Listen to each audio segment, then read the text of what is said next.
we got some rather unfortunate news regarding New York Mets pitcher Noah Syndergaard. He will be shut down for the next 6 weeks with right elbow inflammation. Yeah, if you're a New York Mets fan, this is not good news. I have a quote from manager Luis Rojas. He said, and I quote, "It's big. We were counting on him being here a month from now. This happening is tough. We pray he can pitch for us this year."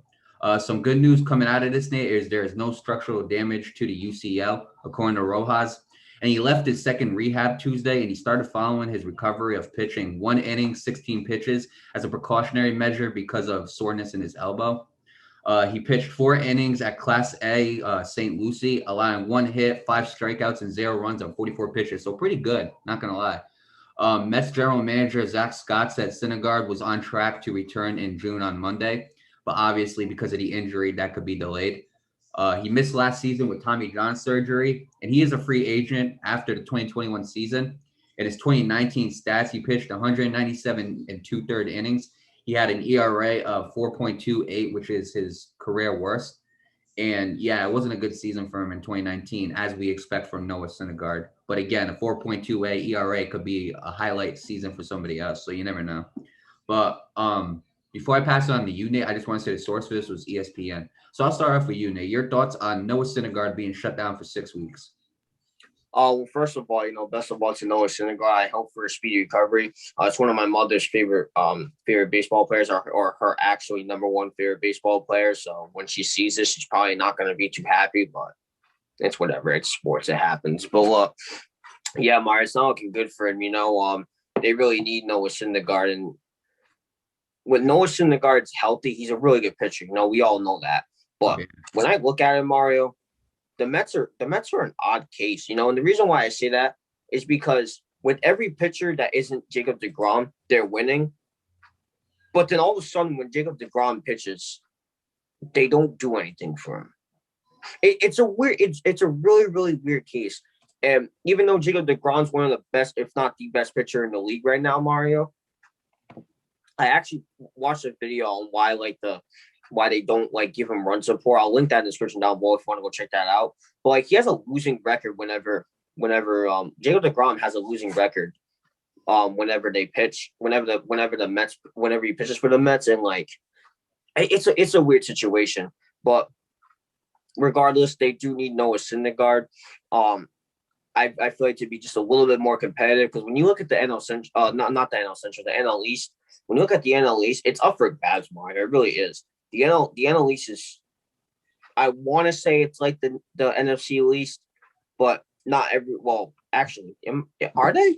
Is every team down? Hang on, let's look it up.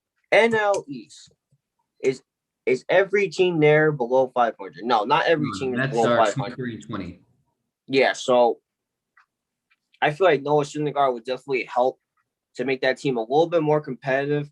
But when I look at the National League East, Mario, that division's up for grabs at this point. The Braves aren't really as good as we expected. Same deal with the Phillies; they're not as good as we expected. And the Nationals, the Marlins are basically on par with all those other three teams that I mentioned. And the Mets like you said, the Mets are 23-20 leading that division. So, not having Noah Syndergaard for 6 weeks is going to hurt a little bit. So I do wish the Mets and Noah Syndergaard the best of luck. I wish Noah Syndergaard a speedy recovery.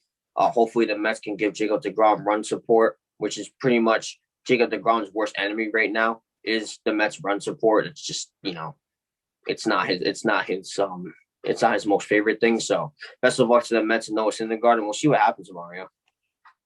Well, first, I wish Noah Syndergaard the best of luck in his speedy recovery. So far, it looks like he's doing a good job. He pitched in Class A. He did a good job there.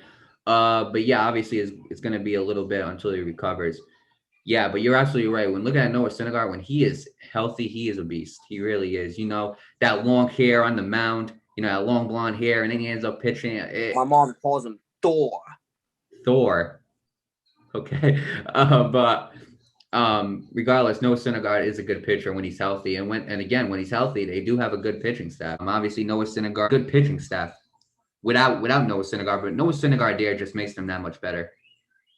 And it really is unfortunate. They wanted him back in June. It's probably going to be maybe early July, mid-July, I'd say, if you count the 6 weeks, But regardless, maybe late July. But I do wish Noah Syndergaard the absolute best of luck And again, if you want to compare a team to the NFC East, it is the NL East in this year, because that is like, because out of all the winning teams, 23-20 is like the worst record out of all the division leaders. Yeah, So yeah. you want to count them as that, fine, but I don't consider them that. I don't think they're as bad as the NFC East. But regardless, Noah Syndergaard, when he is healthy, he is a great pitcher, Nate. His career ERA is a 3.31, which is good as a career ERA. That's a pretty good career ERA. But look, recently he's just been getting hurt.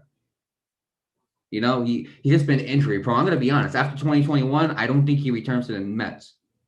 I don't think it happens. I think the Mets will realize, I think the Mets are going to realize, look, great pitcher, but when he's healthy, but when he's not there.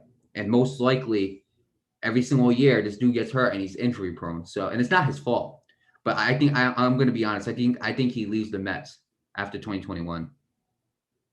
That would be my prediction. Again, only time will tell. We'll see what happens once they decide what they're going to do with Noah Syndergaard and what Noah Syndergaard is going to do with them. But again, as of now, I do wish Noah Syndergaard the best of luck, because when he is healthy, he is a very good pitcher, and he just makes the Mets that much better. As for the Mets, they're 23-20. They're holding on to obviously the lead in the National League East, but they got to do a better job. They really do. But with that being said, I wish the New York Mets the absolute best of luck. I wish Noah Syndergaard the best of luck and a full recovery and a speedy recovery at that. And we'll see what happens, Nate.